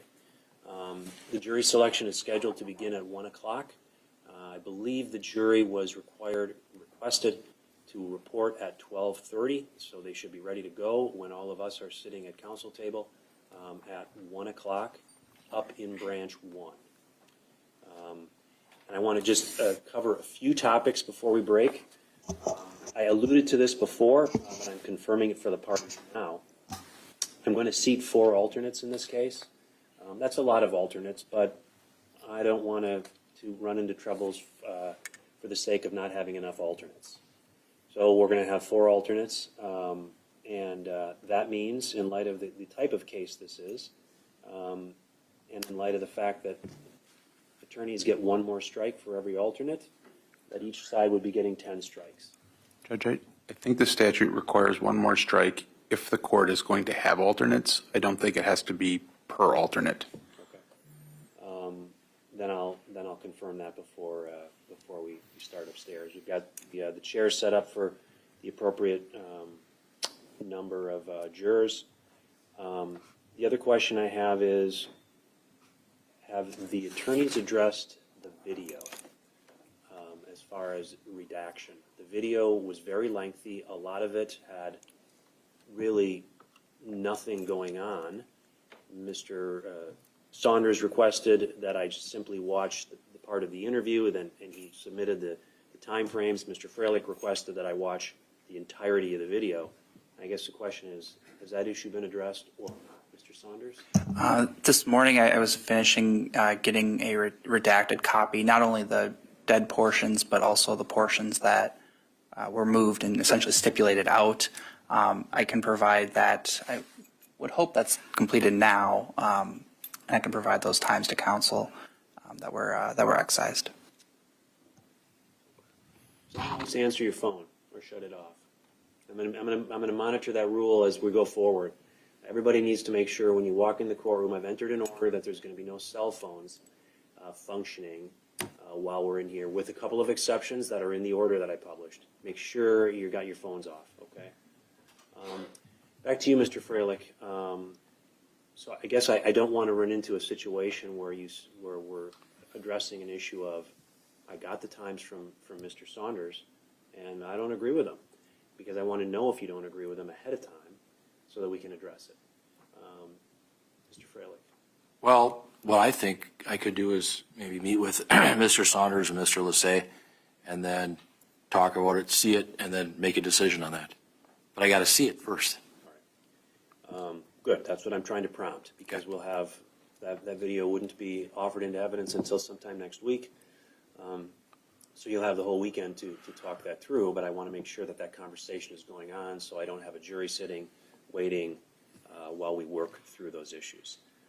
I did, just for the party's own edification, and I think the attorneys were aware of it because my JA contacted your office, I drafted orders based upon the motions in limine that were filed, just outlining what was granted and what was denied so that it's all clear for everyone and we don't have to spin our memory back to what happened. I would invite you all to look at those over the weekend to make sure that they're accurate. I've pored over them. I think they're accurate. So I invite you to do that. But then back to the jury selection. Mr. Lassay, your suggestion is that just simply 1 extra strike because we're having alternates as opposed to 1 extra strike per alternate? I think so. It's 97203 is the statute that talks about peremptory challenges, and it says in a case of this nature that everyone gets 6 challenges, and then the language specifically says each side shall be allowed 1 additional peremptory challenge if additional jurors are to be selected under 97204 sub 1, which I think is the alternates. Mr. Freilich, do you have any opinion on that? That makes sense, Your Honor. Okay. It's a lot easier if you stipulate, and that sounds like what I've got. So I'll review that section of the statute as well, just to make sure we're ready. And if that's the case, obviously, jurors we pull up changes. So anything else before we break? Mr. Saunders? Judge, there was an issue that's related to, I think, the NGI evaluation. I think when the court ordered Dr. Engen to perform the NGI evaluation, the court provided access to the competency reports of the other parties, including the prior competency reports of counsel. I would ask that the state be allowed to provide, or that the court provide to Dr. Engen, as the court-appointed expert on NGI, the new reports of Dr. Litton and Dr. Seipel. Mr. Freilich, any objection to that? No, Your Honor, that's pretty common practice. I think it's fair that everybody that's going to be testifying regarding that issue be allowed to access the reports, so I will order that. I guess the other issue actually that is out there is the situation with Dr. O'Donnell. So let's take that up. Mr. Freilich. Your Honor, I did, the defense did retain Dr. James O'Donnell from Illinois, toxicologist and pharmacologist. He did testify at the motion hearing that we had on the issues and the substances that my client had been using or abusing in the past. I thought his testimony was helpful, and I feel it's relevant as it relates to the NGI issue. I know that the court said that I was to let the court know by a certain date on whether I wanted to have him testify, which I believe was for the trial. And I know the law, voluntary intoxication is not a defense, so I wasn't intending on having him testify at the trial. But if the case gets to a point where we have phase 2, the NGI phase, I would like to have permission to have him testify. I provided notice in June, I believe, with his curriculum vitae and a summary of his opinion. We now have his testimony. That's been filed. That's all part of the record. So I would like to have permission to call him as a defense witness if it gets to the NGI phase of this trial. I would not call him during the fact-finding phase of the trial, but I may have had a misunderstanding as far as what the court was asking of me, but as to the trial, I had no intent of calling him at the trial, only at the NGI phase. Thank you. Well, I guess the issue, I'm going to turn to the state in a minute. As far as the timing goes, I've been very conscious of the timing of how things go to make sure this trial stays on time. And I printed a copy of the transcript from the hearing that we held on June 13. And near the end of that, I noted that I think we've addressed all the motions that were set on today, other than the state's motion to exclude the testimony of Dr. O'Donnell. The state doesn't want him to testify. I go on to say, so I think what we need to do regarding that motion is, Mr. Freilich, you need to make a determination rather promptly of whether you intend to utilize his testimony. If he indicates to you, I don't intend to use them, then your motion is really not relevant anymore. A Daubert motion wouldn't be relevant. But you need to make that determination, Mr. Freilich, and then notify the court and notify Mr. Saunders so we can get that on, if need be, and have it heard promptly. So I'm trying to think of a deadline that would be appropriate, and I'm thinking if I gave you a week, you could assess whether or not this was a piece of information that you want to use at the trial and notify everyone of that fact. Obviously, you need a little more, if you need a little more time, let us know, but I'd like to hear from you by the 20th.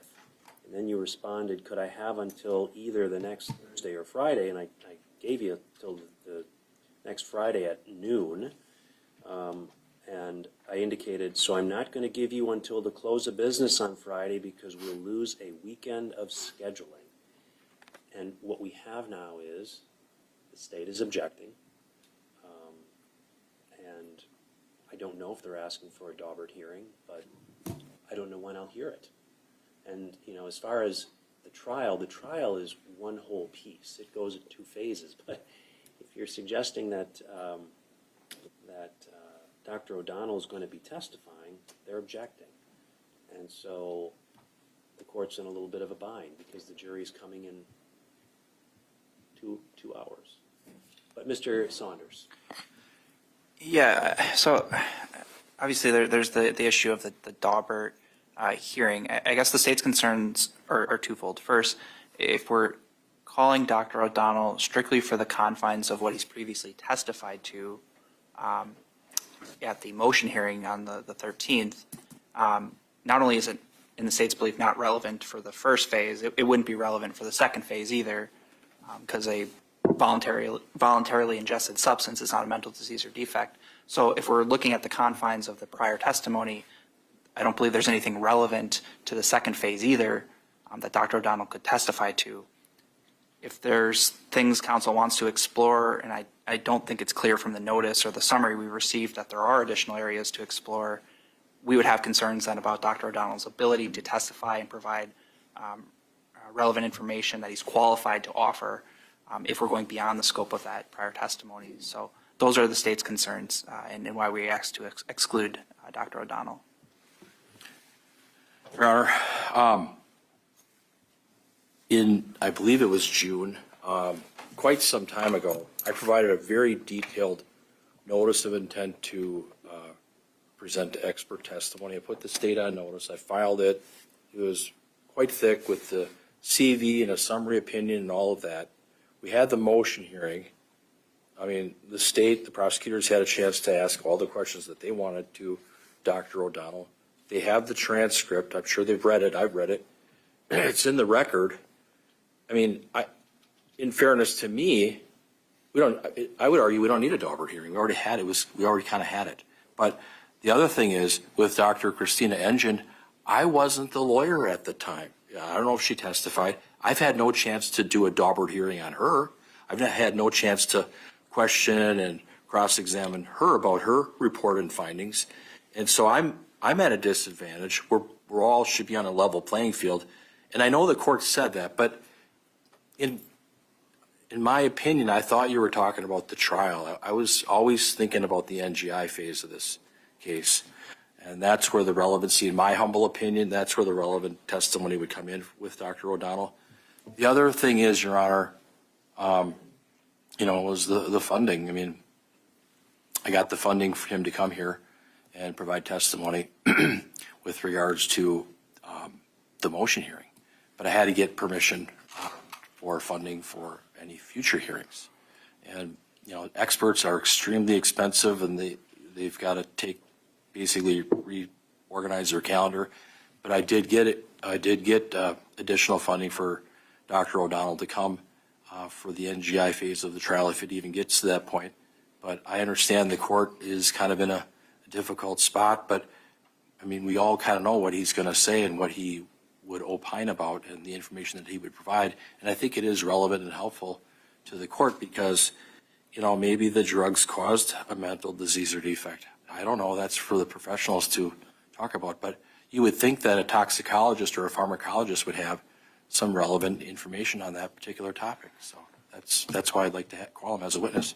Okay, well, first of all, I'll indicate that I don't think I've ever denied anybody a Daubert hearing on any expert witness in this case. So if somebody wanted a Daubert hearing and they didn't get one, it was because they didn't ask for one. I was just told, Your Honor, about Dr. Engine. Pardon? I was just told about Dr. Engine, like maybe a couple days ago. The second thing is that the question, I think, is really, it's straightforward. If it isn't permissible to offer an opinion that as a result of voluntarily ingested drugs, someone wasn't able to form intent, if that's not the issue, because I think the attorneys and have rightly analyzed the current state of the law in Wisconsin is that's not a defense. Voluntary intoxication is not a defense that's permissible to be put on. If that's not the issue, then what is the issue that's going to be presented? And I think the concern that the state has is the testimony that was provided last time relates to the issue that isn't permissible as a defense, that is voluntary intoxication. Therefore, if Dr. O'Donnell is going to testify as to something else, something that is permissible, what is it? Is he qualified to give that opinion? So I guess that's the situation that the court is left with. But I'm also cognizant of the fact that Daubert hearings occur in very different fashions. Sometimes you bring the doctor in and testify. Sometimes the court takes a look at what they intend to testify to and what their qualifications are.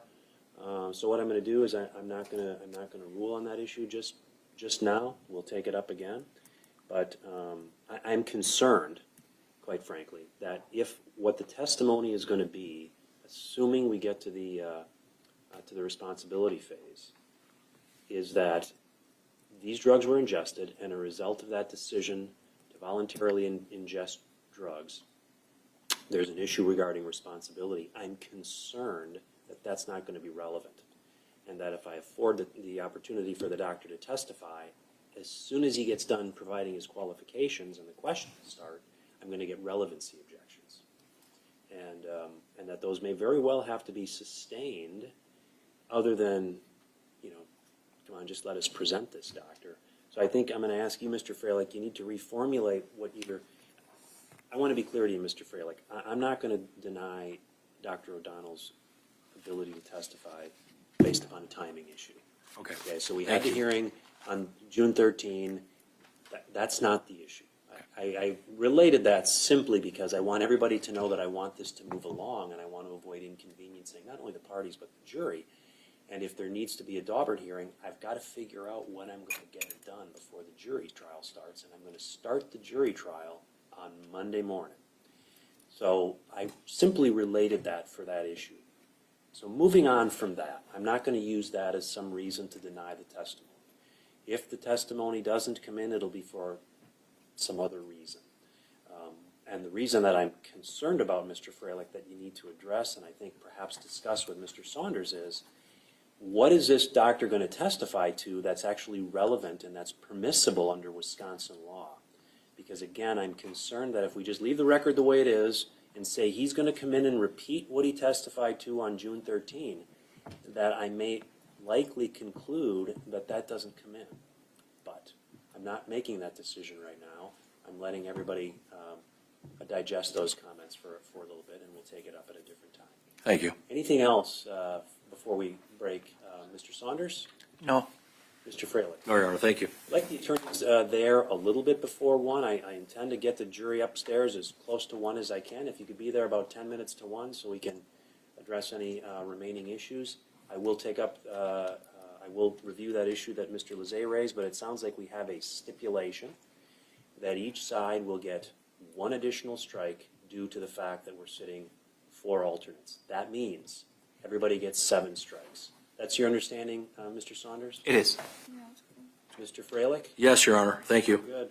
And with that, we are concluded for now. We'll see you at 1 o'clock. Okay, thank you.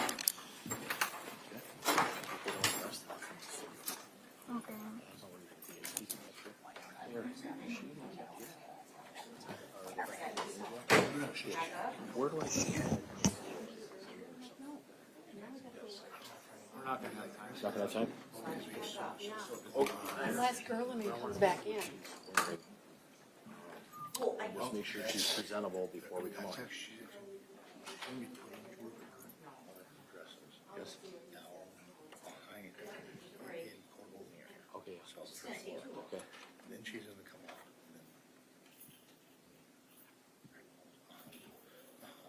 And then that would be the time frame for you. I already talked to Lieutenant. Yes. I got a sweater. Okay, so she might help together with your dress. She's got a little makeup. Yeah, it'll help. If the female correction officer wants to help you do it, that's up to her. I can't do that without. But there is some makeup. There's a dress that's you can one inside and out, so you can look to see what you want. But there's a black thing that goes on top.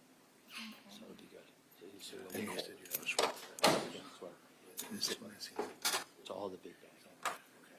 So, And the shoes are in there too. because you were watching before. Because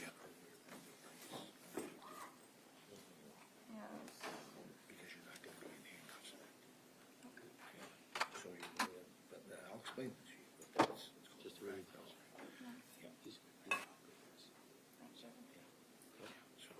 So if you wanted to see Social Club, I'll be at your office at 12. Yeah. It's good. It'll take some time for it to change over. You can pick up the device. I should read verbatim with the state court, so it's not something I just kind of wing it. It's actually verbatim, and then I have you sign actually that you understand it. Okay. Then you can pick up the dress you want. There's one that's like a lighter print and one's a darker print. But there's one that you can flip it inside now, so it looks different. Would you go skip the entire contents of the bag? You can do the correctional side. You can go through it with you. go through it, see which one you want. Okay. Miss Pecor is a good person. She'll help. Okay. Sure. She'll look good too. Miss Pecor is our Pecor. Okay. She'll want you to look good for this too. Okay. All right. Sounds good. Thanks. All right. Okay, we're done. Thanks, Chris.